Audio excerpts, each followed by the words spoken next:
पहले इंट्रोडक्शन है what is motor.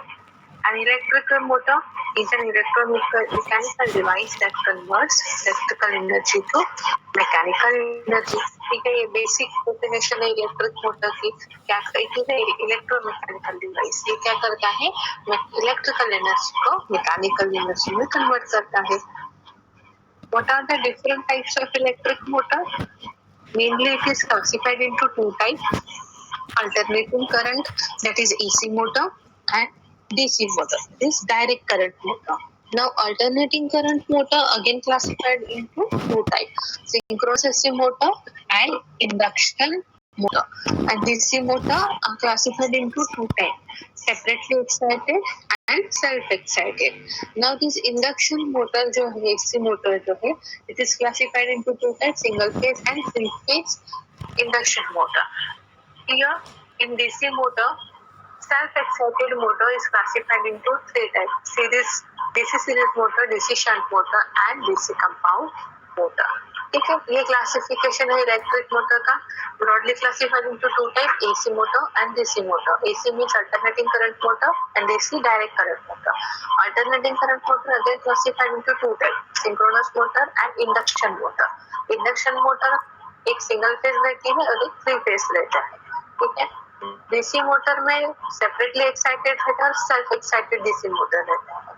और self excited DC motor again classified into three type: series DC series motor, DC compound and DC shunt motor. Okay, in an induction motor it works on the transforming action. The stator works as a primary while the rotor works as the secondary here. It is also called as the asynchronous motor. अब इसको asynchronous motor क्यों कहते हैं हमने पढ़ा है. कोई बताएगा इसको asynchronous motor क्यों कहते हैं हम थ्री फेज इंडक्शन मोटर को? आपके पास नोट्स भी है, आपने शायद से लिखा भी होगा, तो मुझे कोई बताएगा why three phase induction motor is called as a asynchronous motor. बहुत इंपॉर्टेंट क्वेश्चन है ये. ठीक है, चलो थोड़ा ट्राई करो, मुझे बताने के लिए ट्राई करो. तो थ्री फेज इंडक्शन मोटर को असिंक्रोनस मोटर कहते हैं हम. कौन बताएगा, बताओ मुझे थोड़ा.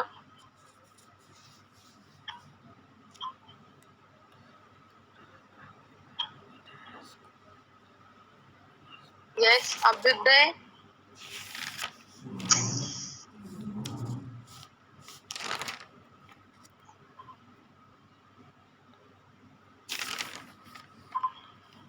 Why three phase induction motor is called as asynchronous motor? Yes, anybody? Ravi, Kamlesh,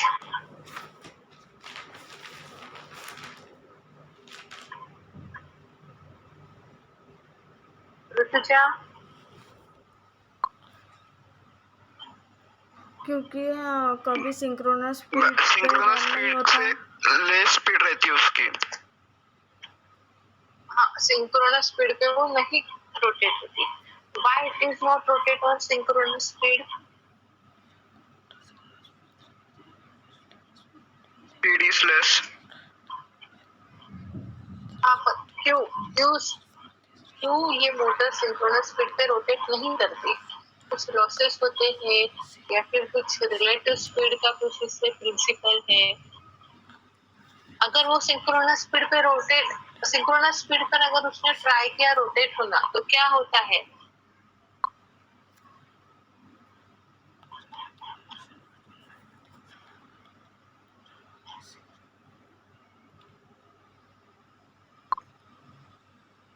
relative motion between magnetic field and rotating between magnetic field and rotor conductor will be zero.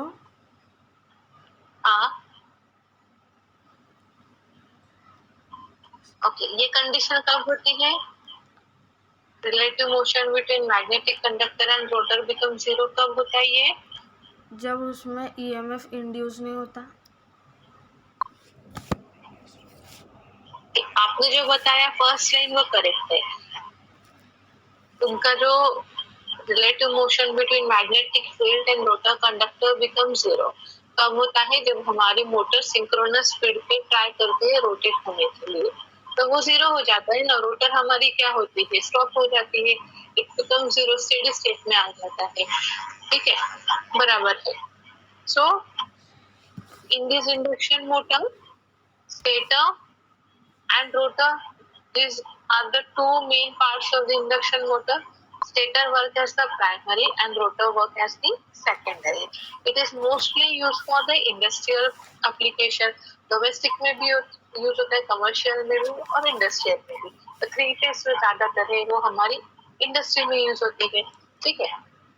अभी इसका हमने कंस्ट्रक्शन एंड ऑपरेशनल फीचर्स देखा था three phase induction motor का, ठीक है।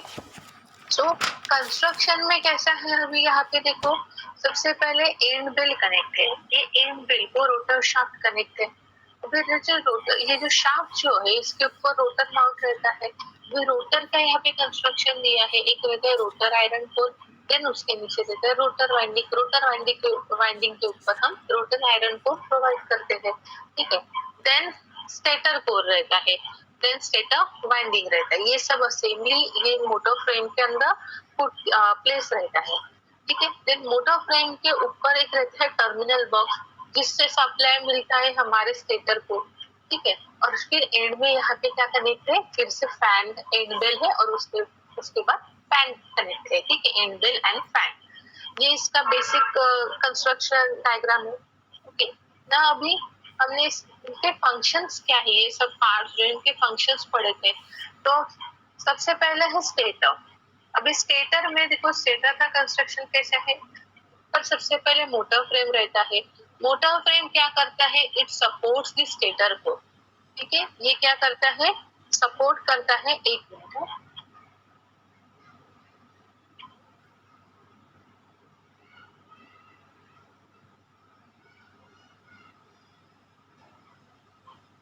This motor frame supports the stator core. जो stator core रहता है उसको ये मोटर फ्रेम सपोर्ट करता है। And it encloses the internal part such as stator winding, rotor, cooling fan etcetera, and protects them from dust, moisture and any external damage. तो motor frame का क्या काम रहता है, ये स्टेटर कोर जो रहता है उसको सपोर्ट करता है और डस्ट और मॉइस्चर से या फिर एक्सटर्नल डैमेज से बचाता है। जो मोटर के इक्विपमेंट्स जो है, stator winding, rotor winding, cooling fans, जो अदर इक्विपमेंट्स जो है, इनको ये प्रोटेक्शन प्रोवाइड करता है from dust, moisture and any external damage, ठीक है। ये मोटर फ्रेम रहता है। Then stator core. अभी मोटर फ्रेम के बाद रहता है स्टेटर कोर। स्टेटर कोर क्या है, it is laminated and slots are provided for housing the stator winding, ठीक है। अभी यहाँ पे देखो, आपको दिख रहा है मोटर फ्रेम है, देन उसके नीचे स्टेटर कोर है। स्टेटर कोर में स्लॉट्स है, स्लॉट्स के अंदर वाइंडिंग यहाँ पे प्लेस किया है। कॉपर वाइंडिंग जो है, और आपको जो दिख रहा है कॉपर वाइंडिंग जो है स्लॉट्स में प्लेस है यहाँ पे, ठीक है। Now it is laminated and slots are provided for housing the stator winding. This stator core, it provides the low reluctance path for a rotating magnetic field. ठीक है, ये क्या करता है, लो रिलक्टेंस पाथ प्रोवाइड करता है for rotating magnetic field. अब यहाँ पे रोटेटिंग मैग्नेटिक फील्ड कैसे प्रोड्यूस होती है, जब हम स्टेटर वाइंडिंग को थ्री फेज सप्लाई देते हैं। सो नेक्स्ट क्या है, stator winding. Stator winding produces the rotating magnetic field when three phase supply is given, ठीक है। तो सबसे पहले टर्मिनल से सप्लाई जाता है स्टेटर वाइंडिंग को, वहां पे क्या होता है, रोटेटिंग मैग्नेटिक फील्ड प्रोड्यूस होता है, जो उसको सप्लाई मिलता है। तो ये स्टेटर कोर क्या करता है, वहां पे लो रिलक्टेंस पाथ प्रोवाइड करता है फॉर रोटेटिंग मैग्नेटिक फील्ड। अब ये जो स्टेटर वाइंडिंग जो रहती है, स्टेटर कोर के जो स्लॉट्स जो है वहां पे ये प्लेस रहती है, ठीक है। ये इसका हमने फंक्शंस पढ़े थे। हर एक पार्ट जो है स्टेटर का, उसका यहाँ पे फंक्शन प्रॉपरली यहाँ पे दिया है। मोटर फ्रेम स्टेटर कोर के ऊपर रहता है। मोटर फ्रेम क्या करता है, स्टेटर कोर को सपोर्ट करता है और प्रोटेक्ट करता है मशीन्स के जो पार्ट्स है, stator winding, rotor winding, cooling fan, इनको प्रोटेक्ट करता है from dust, moisture and any external damage. Stator core का क्या काम है, it is laminated and slots are provided for housing the stator winding, ठीक है। And it provides low reluctance path for a rotating magnetic field. Again stator winding ये क्या करता है, ये प्रोड्यूस करता है ये रोटेटिंग मैग्नेटिक फील्ड। कब करता है, जब स्टेटर वाइंडिंग को थ्री फेज सप्लाई प्रोवाइड होता है, ठीक है। ये हो गया स्टेटर का कंस्ट्रक्शन।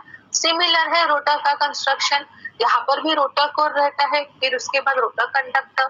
ठीक है, अभी ये जो रोटर कोर और रोटर पर कंडक्टर जो है ये असेंबली प्लेस रहता है शाफ्ट के ऊपर ही रोटर माउंट रहती है। ठीक है, अभी ये रोटर कोर क्या करता है, rotor conductor is housed in the rotor slots which provides low reluctance path for rotating magnetic field। अभी इसका फंक्शन सिमिलर है स्टेटर कोर जैसा। स्टेटर कोर भी क्या करता है, लो रिलक्टेंस पाथ प्रोवाइड करता है रोटेटिंग मैग्नेटिक फील्ड को। सिमिलरली रोटर कोर भी रोटर में क्या करता है, ये प्रोवाइड करता है low reluctance path for rotating magnetic field. Rotor conductor, अभी the rotor conductor is short circuited by end rings and it carries the current and which produces the torque on the rotor। अभी यहाँ पे जो rotor conductor जो रहते हैं उसके ऊपर रोटर को प्रोवाइड किया जाता है। तो रोटर कंडक्टर जो रहते हैं उनका साइज कोर की लेंथ से ज्यादा रहता है, तो वो हम शॉर्ट सर्किट करते हैं दोनों साइड से bye using the copper and rings. ठीक है, and that rotor conductor carry current. वो करंट की वजह से क्या होता है, यहाँ पे टॉर्क प्रोड्यूस होता है and our rotor starts to rotate. ठीक है, रोटर शाफ्ट क्या करता है, it supports the rotor. Okay, ये है रोटर का कंस्ट्रक्शन पूरा। नेक्स्ट है कूलिंग फैन। कूलिंग फैन क्या करेंगे, ऑब्वियस है, it provides the cooling the internal. If I stay with you, if I'm choosing wrong, I don't care at all. Internal parts of the motor। Next है terminal box. Terminal box क्या करता है, it provide the supply connection to the stator winding। ठीक है, अब ये जो terminal box है ये सबसे ऊपर यहाँ पे देखो, यहाँ पे प्लेस किया जाता है, यहाँ पे थ्री फेज सप्लाई आता है। ये थ्री फेज सप्लाई कहाँ पे जाता है, स्टेटर वाइंडिंग को जाता है। टर्मिनल बॉक्स से जो सप्लाई जो जाता है सबसे पहले जाता है स्टेटर वाइंडिंग को, देन वहाँ पे रोटेटिंग मैग्नेटिक फील्ड प्रोड्यूस होती है। ठीक है, देन फिन्स। The fins क्या करता है, fins are provided on the stator frame to provide the air circulation for cooling by increasing the area surface of the frame। Okay, foundation, it supports the whole structure of induction motor। तो नीचे जो foundation जो रहता है, ये देखो यहाँ पे सबसे बॉटम में जो दिख रहा है आपको, जिसके ऊपर मोटर को सपोर्ट दिया है। ठीक है, ये सपोर्ट करता है मोटर को। ओके, तो ये फंक्शन है मोटर के डिफरेंट पार्ट्स का। मेन पार्ट है stator and rotor, then cooling fan रहता है, terminal box, pins and foundation. ये हो गया construction three phase induction motor का। नाउ हमने पढ़ा था types of three phase induction motor. अभी थ्री फेज इंडक्शन मोटर के टाइप्स कितने हैं, तीन टाइप के यहाँ पे दिए हैं, squirrel cage induction motor, slip ring induction motor and double cage induction motor.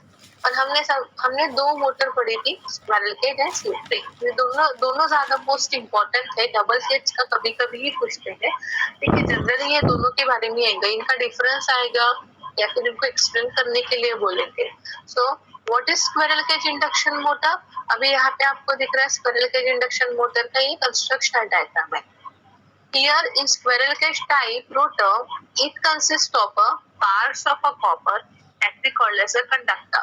ठीक है, अब यहाँ पे देखो कंडक्टर्स दिख रहे हैं, it consist of a bars of copper. Copper conductors है, उसको हम क्या बोलते हैं, you can call it as a bars of copper या फिर कंडक्टर्स। ठीक है, now the copper bars or this conductor are longer than the rotor and are fixed in the grooves of the rotor core। ठीक है, अब ये जो copper bars या फिर ये कंडक्टर जो है ये रोटर कोर से इनका लेंथ ज्यादा रहता है। ठीक है, ये रोटर से ज्यादा रहता है, इनका जो लेंथ है रोटर से ज्यादा रहता है। और ये फिक्स कहाँ पे किया जाता है, रोटर कोर के ऊपर। रोटर कोर को ये फिक्स रहता है ये conductor. Now these extended conductors are short circuited with each other by means of a copper rings on each side। तो अभी इन रोटर कंडक्टर का साइज जो है, कंडक्टर का साइज रोटर की जो लेंथ है उससे ज्यादा है, तो हम क्या करते हैं, कंडक्टर को शॉर्ट सर्किट करते हैं bye using the copper short circuit ring on both the side. ठीक है, ये स्क्वायरल केज इंडक्शन मोटर है। ओके अगेन फिर यहाँ पे फैन प्रोवाइड है जो शाफ्ट के ऊपर है फॉर कूलिंग पर्पस, यहाँ पे फैन प्रोवाइड है। ठीक है, तो ये स्क्विरल के मोटर का वर्किंग सेम रहेगा, सिर्फ कंस्ट्रक्शन में चेंज आता है उसके रोटर के कंस्ट्रक्शन में। ठीक है, उसकी असेंबली चेंज रहती है। अभी स्क्विरल केज में क्या है कि यहाँ पे कंडक्टर्स यूज किए हैं, bars of conductor, that conductor is fixed on the rotor core, और वो जो कंडक्टर है उसका लेंथ जो है रोटर से ज्यादा है। ठीक है, तो इसलिए उसको दोनों एंड से शॉर्ट सर्किट किया by using the copper ring यहाँ पे in rotor squirrel cage induction motor. ठीक है, while इन अभी slip ring induction motor, slip ring induction motor में क्या होता है, अभी यहाँ पे देखो ये कंस्ट्रक्शनल डायग्राम है स्लिप रिंग इंडक्शन मोटर। यहाँ पे जो रोटर वाइंडिंग्स जो रहती है यहाँ पे ये स्टार कनेक्टेड है, तो तीनों जो वाइंडिंग है, तीनों वाइंडिंग का एक जो पॉइंट जो है, एक पॉइंट है वो कॉमन टर्मिनल को कनेक्ट है। ठीक है, और दूसरा जो पॉइंट जो है तीनों वाइंडिंग के सेकेंड पॉइंट जो है तीन डिफरेंट स्लिप रिंग्स को कनेक्टेड है एंड ब्रशेस को, that slip rings and brushes is mounted on the shaft, this shaft. अभी ये ब्रशेस का जो सेकेंड पॉइंट है यहाँ पे external star connected rheostat connect किया है। ठीक है, सो अभी ये क्यों कनेक्ट किया है, यहाँ पे external star connected rheostat with the slip ring rotor consists of a slotted armature and the rotor windings are connected in a star. ठीक है, the open end of a star circuit are brought outside the rotor and connected to the three insulated slip rings. That slip rings are mounted on the shaft with the brushes resting on a deck. The brushes are connected to the three variable resistor connected in the star. Now the purpose of slip ring and brushes is to provide means for connecting the external resistor in the rotor circuit. ठीक है, अभी ये brushes और slip ring का क्या purpose है, ये external rheostat circuit जो है उसको ये रोटर के मेन सर्किट में कनेक्ट करने का। ठीक है, अब ये हमें क्यों यहाँ पे कनेक्ट करना है, क्यों यहाँ पे एडिशनल रियोस्टेट यूज किया है, वेरिएबल रजिस्टर क्यों यूज किया है, to increase the starting current and decrease the starting current from supply and to control the speed of motor। ये दो रीजन के लिए, स्टार्टिंग टॉर्क को इंक्रीज करना है और स्टार्टिंग करंट को डिक्रीज करना है and to control the speed of motor. ठीक है, ये है स्लिप रिंग इंडक्शन मोटर। क्या है यहाँ पे, रोटर की जो वाइंडिंग्स जो है वो स्टार कनेक्टेड रहती है। ठीक है, एक तीनों वाइंडिंग का एक पॉइंट कॉमन टर्मिनल को कनेक्ट है और रिमेनिंग जो पॉइंट्स है थ्री डिफरेंट स्लिप रिंग्स को कनेक्ट है। That slip rings and brushes is resting on the is connected to the rotor shaft. अभी ब्रशेस का जो सेकंड पॉइंट है वहां पे वेरिएबल रियोस्टेट कनेक्ट है, क्यों ठीक है, तो फिर स्लिप रिंग्स और ब्रशेस जो है इसका क्या पर्पस है यहाँ पे सर्किटरी में, ये क्या करता है, वो एक्सटर्नल रियोस्टेट सर्किट को रोटर के मेन सर्किट के साथ कनेक्ट करता है।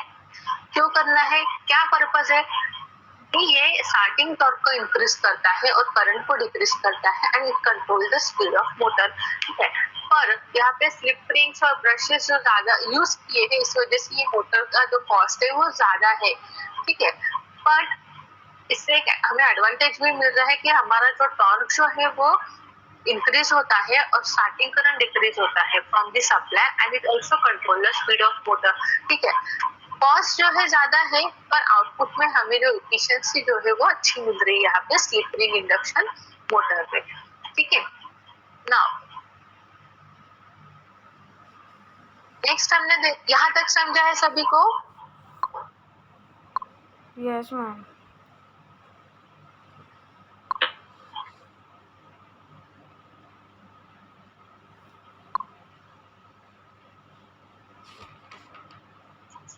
ओके, नेक्स्ट है production of rotating magnetic field.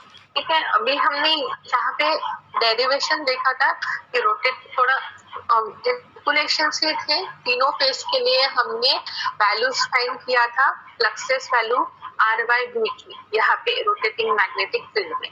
So in three phase induction motor the three phase stator windings are displaced in a space by 120 degree and their three phase currents are displaced in a time by 120 degree।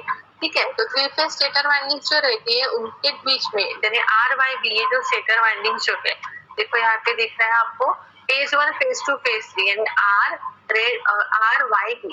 ठीक है, अभी इन तीनों के बीच में कितना phase difference यहाँ पे दिख रहा है, सेकंड डायग्राम देखते हैं। ठीक है, 120 डिग्री आपको दिख रहा है। ठीक है, इन तीनों के बीच में फेज सीक्वेंस है 120 degree. Now and there three phase current is also displaced by 120 degree. So they produces the three phase fluxes which are displaced in a space by 120 degree and also in a time by 120 degree. ठीक है, जब हम stator को three phase supply देंगे, ठीक है, three phase supply हम देंगे तो वहाँ पे क्या हो रहा है, रोटेटिंग मैग्नेटिक फील्ड प्रोड्यूस होती है। ठीक है, देन करंट फ्लो होना स्टार्ट होता है, वो करंट की वजह से फ्लक्सेस प्रोड्यूस होते हैं। अभी यहाँ पे जो वाइंडिंग्स जो है उनका फेज डिफरेंस 120 डिग्री है, तो करंट का जो डिस्प्लेसमेंट है वो भी 120 डिग्री रहेगा। अब करंट की वजह से यहाँ पे फ्लक्सेस प्रोड्यूस होते हैं, वो भी थ्री फेज कितना डिस्प्लेसमेंट रहेगा उसमें 120 डिग्री। ठीक है, तो such fluxes give rise to the resultant rotating magnetic field. The resultant total flux phi at any instant is given by the phasor sum of the three fluxes. अब total कितना flux यहाँ पे produce हो रहा है, total flux is given by the phi t. तो वो कैसे हम कैलकुलेट करेंगे कि तीनों फेजेस में इंडिविजुअल कितना फ्लक्स है, यानी आर वाई और बी फेज में। तो आर में जो फ्लक्स है वो रिप्रेजेंट किया फाई आर से, वाई फाई वाई से एंड बी फाई बी से। तो इन तीनों फ्लक्सेस का जब समेशन करेंगे तो हमें मिलेगा total resultant flux phi t. ठीक है, so the resultant flux phi t can be obtained mathematically and graphically at time instant 0, 1, 2, 3 when angle is 0 degree. ठीक है, at instant 0 angle is 0 degree, at instant 1 angle is 60 degree, at instant 3 angle is 120 degree and so on. ठीक है, here the phasor flux diagram, यहाँ पे ये flux diagram show किया है अभी। ठीक है, अभी इसके ऊपर से हमने कैलकुलेशन किए थे मैथमेटिकली, इनके फ्लक्सेस की वैल्यू हमने निकाली थी।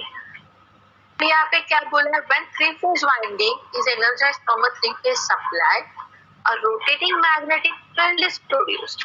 This field is such that its poles do not remain in a fixed position on the stator, but goes on shifting their position around the stator. For this reason, it is called a rotating field. क्या बोला है यहाँ पे, जब three phase supply देते हैं stator winding को, वो एनर्जाइज होती है, रोटेटिंग मैग्नेटिक फील्ड प्रोड्यूस होता है। अब ये जब रोटेटिंग मैग्नेटिक फील्ड जो है वो एक ही पॉइंट पर प्रोड्यूस नहीं होंगी। तो यहाँ पे डायग्राम में देखो, एट इंस्टेंट 0 वहाँ पे रोटेटिंग मैग्नेटिक फील्ड प्रोड्यूस हुई है। ठीक है, तो अभी ये जो है यहाँ पे आपको यहाँ पे मैग्नेटिक फील्ड जो है इसके वजह से करंट फ्लो हो रहा है, देन फ्लक्सेस प्रोड्यूस हो रहे हैं। तो अभी ये तीनों वाइंडिंग में के जो फ्लक्सेस है उसका वेवफॉर्म है। ठीक है, तो ये फ्लक्सेस सिर्फ एक ही पॉइंट पे फिक्स्ड है क्या, नहीं है, ये क्या हो रहे हैं, एट इंस्टेंट चेंज होते जा रहे हैं। ठीक है, 1 पे चेंज हो रहा है, 2 पे चेंज हो रहा है, 3 पे चेंज हो रहा है। ठीक है, सो किस वजह से चेंज हो रहा है, that this field is such that it pole does not remain in a fixed position on the stator, but it goes on shifting their position around the stator. Shift होते जाता है इसका position. That's why it is called as a rotating field. Okay. It can be shown that the magnitude of this rotating field is constant and it equals to 1.5 phi m, where phi m is the maximum flux due to any phase. ठीक है, अभी यहाँ पे magnitude जो रहेगा ये rotating field का, ये हमेशा कांस्टेंट रहेगा 1.5 phi m. Phi m यानी क्या, maximum flux. The three phase current flow simultaneously through the windings and are displaced from each other by 120 degree electrical. Each alternating phase current produces its own flux, which is sinusoidal. ठीक है, now so all the three fluxes are sinusoidal and are separated from each other by 120 degree. ठीक है, now if the phase sequence of the winding is r by b, then mathematical equation for the instantaneous value. अभी अगर motor का phase sequence r by b है, हमने r by b के लिए यहाँ पे फाइंड किया है। ठीक है, r by b है तो हम मैथमेटिकल इक्वेशन कैसे फाइंड करेंगे फ्लक्सेस का, by using this formula, pi r equals to pi m sin omega t। Pi y equals to pi M sine omega T minus 120। सभी ने ये लिखा है, आपके कॉपी में ये लिखा है, ठीक है। तो आपको जो है खुद को भी पढ़ना है, मैं जो समझा रही हूँ आपको खुद को टैली करना है, बराबर लिखा है या नहीं लिखा है, ठीक है। पाई आर का फॉर्मूला क्या है, pi M sine omega T, pi by pi M sine omega T minus 120, pi B equals to pi M sine omega T minus 240 degree, ठीक है। नाउ अभी ये हमें तीनों जो फेजेस है उनका फ्लक्सेस जो है फॉर्मूला मिला है, ठीक है। अब हमें डिफरेंट इंस्टेंट के लिए उनकी फ्लक्सेस की वैल्यू फाइंड करनी है, ठीक है। तो सबसे पहले case 1, omega T equals to 0, ठीक है। अब जब ओमेगा टी की वैल्यू 0 है, ठीक है, और 0 इंस्टेंट के लिए हमें आर बाय बी तीनों फेजेस की वैल्यू निकालनी है 0 इंस्टेंट के लिए, ठीक है। तो अभी यहाँ पे आपको दिख रहा है जो फेज 1 जो है वो 0 को कनेक्ट है, ठीक है। फेज 2 जो है वो नेगेटिव में कनेक्ट हुआ है, 0 के नीचे माइनस स्टेट में गया है, और फेज 3 जो है वो ऊपर कनेक्टेड है पॉजिटिव क्वाड्रेंट में, ठीक है। वो पॉजिटिव है। यहाँ पे वेवफॉर्म में हमें ये ऐसा सिर्फ शो हो रहा है, अभी इसकी वैल्यू हमें फाइंड करनी है, ग्राफिकल मेथड है। मैथमेटिकली इसकी वैल्यू कैसे फाइंड किया है, by using formula. Now for case 1 omega T equals to 0, तो फॉर्मूला क्या है, pi R equals to pi M sine omega T. तो pi M sine omega T की वैल्यू कितना है, 0। तो इसको कैलकुलेट हम आपने किया था, पाई एम साइन 0 कितना होता है, 0। तो ये ग्राफिकली भी देखो, फर्स्ट फेज जो है यानी आर फेज वो 0 को ही कनेक्ट है, 0 इंस्टेंट पर ही कनेक्ट है, ठीक है। नाउ सेकंड है 5y, y फेज जो है, अभी इसका फॉर्मूला क्या है, pi M sine omega T minus 120। यहाँ पे डायरेक्टली ओमेगा टी की वैल्यू पुट किया है 0, ठीक है।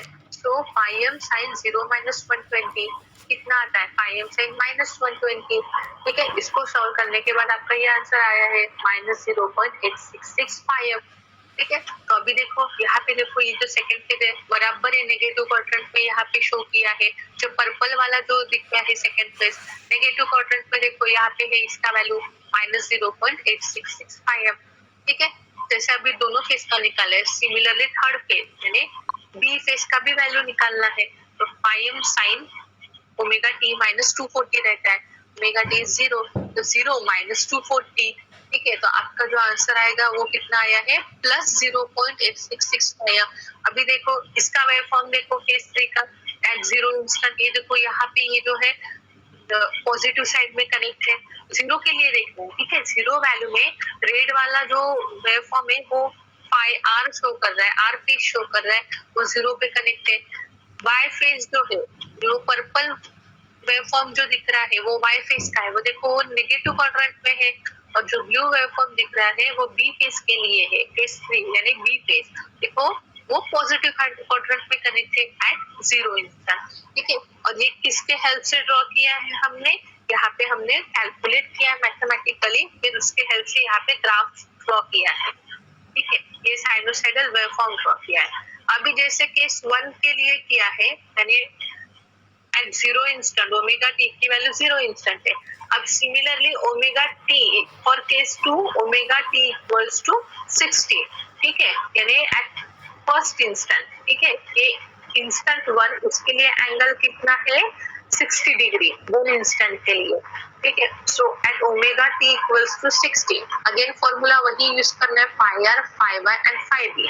तो pi R equals to pi M sine omega T is 60, आपका आया है आंसर 0.866 पाई एम, ठीक है। तो अभी एट फर्स्ट इंस्टेंट देखो, फर्स्ट इंस्टेंट में देखो आपकी जो फेज 1 पे देखना, ठीक है। रेड वाली जो वेवफॉर्म है यहाँ पे देखो पॉजिटिव क्वाड्रेंट में दिख रहा है आपको रेड वेवफॉर्म, यहाँ पे 0.866 पाई एम।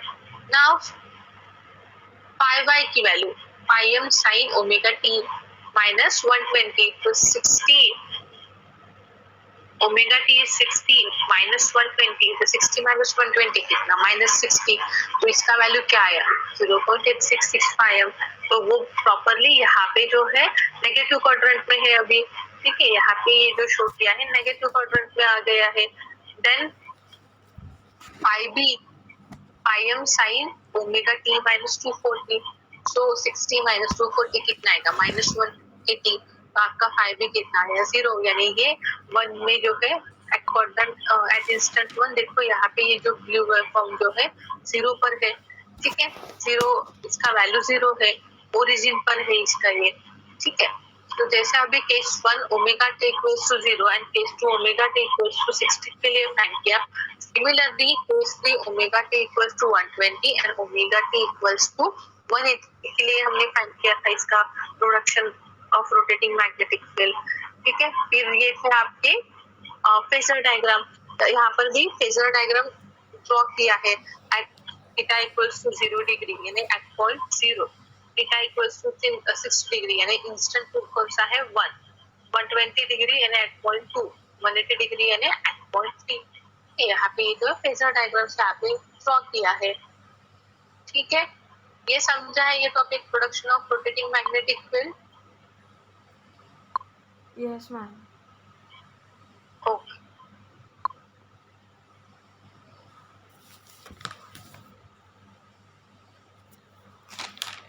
नाउ नेक्स्ट था working principle of induction motor, ठीक है। अभी यहाँ पे वर्किंग प्रिंसिपल कैसा है इंडक्शन मोटर का, a 3-phase induction motor works on the mutual induction principle, ठीक है। ये अभी सभी को पता है it is work on the electromagnetic mutual induction principle. Now when the 3-phase armature winding on a stator is supplied from a 3-phase supply, ठीक है। जब स्टेटर को जो है इंडक्शन मोटर का स्टेटर को 3-phase सप्लाई मिलता है तो वहाँ पे रोटेटिंग मैग्नेटिक फील्ड प्रोड्यूस होती है। This magnetic field crosses the air gap and links with the rotor conductor. अभी यहाँ पे स्टेटर में जो मैग्नेटिक फील्ड प्रोड्यूस होती है, ये मैग्नेटिक फील्ड पास होती है एयर गैप, ठीक है, ये एयर गैप से पास होती है और ये रोटर कंडक्टर के साथ लिंक होती है। Okay, now this rotor conductor with a closed path cut the rotating magnetic field. Due to that, relative speed between the rotating flux and the stationary rotor EMF are induced in the conductor. अब वो जो rotating magnetic field जो है वो cross होती है air gap में से और रोटर कंडक्टर के साथ लिंक होती है, तब ये रोटर कंडक्टर क्या करता है, वो कट करता है मैग्नेटिक फील्ड को, रोटेटिंग मैग्नेटिक फील्ड को, and due to that the relative speed between the rotating flux and the stationary rotor EMF, वहाँ पे EMF induce होता है कंडक्टर में। Now that current carrying conductor being placed in a magnetic field experiences the mechanical force, ठीक है। अब वो जो कंडक्टर जो है मैकेनिकल वो वहाँ पे फील्ड मैग्नेटिक फील्ड में जो है वो प्लेस किया जाता है, तो वहाँ पे वो फोर्स एक्सपीरियंस करते हैं। तो वो फोर्स जो है मैकेनिकल फोर्स का जो डायरेक्शन जो है, अब ये it is given by the Fleming's right hand rule. So Fleming's right hand rule का देखो यहाँ पे दिया है। अब सेकंड फिंगर क्या शो करता है फ्लेमिंग्स राइट हैंड रूल का, करंट इन कंडक्टर, कंडक्टर में से कितना करंट फ्लो हो रहा है। First finger shows the magnetic field and thumb shows the force, ठीक है। अभी ये कौन से डायरेक्शन में उस रोटर कंडक्टर्स जो है उनके ऊपर फोर्स क्रिएट हो रहा है, उसके हेल्प से फाइंड करते हैं bye using this Fleming's left hand rule, ठीक है। Now the total of the moments of a forces experienced by all the conductor, ठीक है। अब टोटल कितना मैकेनिकल फोर्स एक्सपीरियंस हो रहा है वो रोटर कंडक्टर में, ठीक है, उस वजह से वहाँ पे क्या होता है, टॉर्क डेवलप होता है। Under whose action the rotor starts rotating in the direction of rotating magnetic field, ठीक है। जब total moment of forces is experience on the और conductor, torque is develop, under that torque produce होने की वजह से क्या होता है, वहाँ पे रोटर स्टार्ट होती है रोटेट होना in the direction of rotating magnetic field, ठीक है। Now according to the Lenz's law the direction of rotor current will be such a way that they tend to oppose the force producing them. अब वो rotor current का direction कैसे रहता है, ये opposite रहता है। किसके अपोजिट रहता है, जिस वजह से रोटर में करंट जो है वो इंड्यूस हुआ है, उसके कॉस के ये अपोजिट रहता है उसका direction. Now the cause produce, अब ये कॉस क्या है यहाँ पे, it produce because of relative speed between the rotating field and stationary rotor conductor.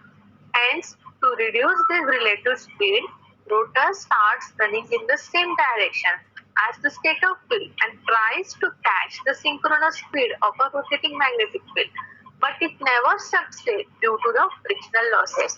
ठीक है, ये आपको बताना था कि क्यों asynchronous three phase induction motor को हम असिंक्रोनस मोटर कहते हैं। ये दो लाइन में इसका दिया है पूरा आपको इंफॉर्मेशन। ठीक है, जो हमारे रोटर जो रहता है, when rotor starts running in the same direction as that of a stator field and tries to catch the synchronous speed of rotating magnetic field, ठीक है, but it never succeed। ये क्यों succeed नहीं होती? Due to frictional losses in the motor। ठीक है, इस वजह से वो synchronous motor पे नहीं rotate होती। But if that rotor catches the synchronous speed of a rotating magnetic field, अगर by chance उसने कैच कर लिया, वो सिंक्रोनस स्पीड पे रोटेट होना, उसने rotating magnetic speed of synchronous speed of rotating magnetic field catch कर ली, तो क्या होता है? Relative motor will be zero and rotor stop to rotate and therefore the three phase induction motor can never run on synchronous speed. ठीक है, ये important है यहाँ पे वर्किंग प्रिंसिपल में। ठीक है, तो अगर ऐसा क्वेश्चन आता है कि explain working principle of three phase induction motor या फिर why induction three phase induction motor is called as asynchronous motor, justify it, तो आपको ये पूरा एक्सप्लेनेशन लिखना है। ठीक है, ये डायग्राम्स जो है पूरी बनानी है, यहाँ एंड तक आपको ये लिखना है। Okay, now what is the advantages and disadvantages of three phase induction motor? Advantages क्या है इंडक्शन मोटर के? हाई इफिशिएंसी है, लो मेंटेनेंस कॉस्ट है, सेल्फ स्टार्टिंग है, robust and mechanically strong, high overload capacity provide करता है, simple construction है। ठीक है, these are the advantages of three phase induction motor. What are the disadvantages of three phase induction motor? Starting from medium है, fluctuation in the supply voltage, very sensitive to fluctuation in supply voltage. Your starter is required. Top required a separate starter for starting high capacity of motor, यानी जब 5 HP से ज्यादा rating की motor रहती है तब हमें स्टार्टर की रिक्वायरमेंट है, यहाँ पे separate starter. Cause of a low system power factor specially when motors are operated below its full load capacity, then it takes the large current from line at instant of starting, essentially a constant speed motor and its speed cannot be changed easily. ठीक है, so these are the disadvantages of three phase induction motor. Applications क्या है, कहाँ पे use होता है? Main तो ये इंडस्ट्री में यूज होता है, such as a textile, steel, cement industry, rubber and chemical industry. It is also used in a pump station, agriculture purpose. It is robust and mechanically strong and also found application in heavy engineering industry. ठीक है, यहाँ पे ये use होता है, textile में use होता है, स्टील इंडस्ट्री में यूज होता है, सीमेंट, रबर इंडस्ट्री में, केमिकल इंडस्ट्री में, एग्रीकल्चर पर्पस के लिए यूज होता है, पंप स्टेशन में यूज होता है। ठीक है, और जहाँ पे heavy, it is also use for application like heavy engineering industry. ठीक है, so these are the applications of three phase induction motor. ठीक है, अभी नेक्स्ट हमने ये पढ़ा था concept of what is synchronous speed, what is rotor speed. Now what is synchronous speed? That's the speed at which rotating magnetic field rotates in the air gap between stator and rotor. It is denoted by ns. ns का formula क्या है? 120 f/p. f यानी क्या होता है? Supply frequency. p means number of the pole. Synchronous speed का unit क्या है? rpm. नेक्स्ट है रोटर स्पीड। रोटर स्पीड क्या है? Actual speed of the rotor. ठीक है, the speed at which the rotor rotates is called as the rotor speed. It is denoted by capital N. Formula क्या है rotor speed find करने के लिए? N equals to 1 - s into ns. Unit क्या है इसका भी? rpm. Then slip. स्लिप क्या होता है? It is the ratio of a difference in a synchronous speed and rotor speed to the synchronous speed. It is denoted by s. It has no unit. Formula for slip s equals to ns minus n divided by ns. Slip speed, difference between synchronous speed and rotor speed, denoted by, इसका formula क्या है? ns minus n, unit is rpm.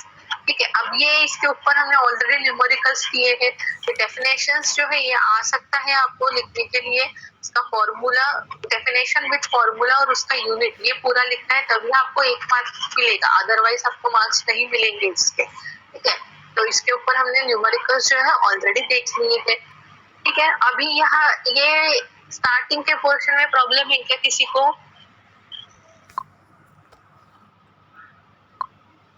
No ma'am. नहीं है? ठीक है, तो अभी हमने आज जो है स्टार्टिंग का जो पोर्शन है वो रिवाइज किया है। अब जो इसके आगे का पोर्शन जो है डेरिवेशंस जो है हम नेक्स्ट टाइम देखेंगे, नेक्स्ट लेक्चर में देखेंगे। ठीक है, अभी अटेंडेंस दे दो मुझे, अभ्युदय।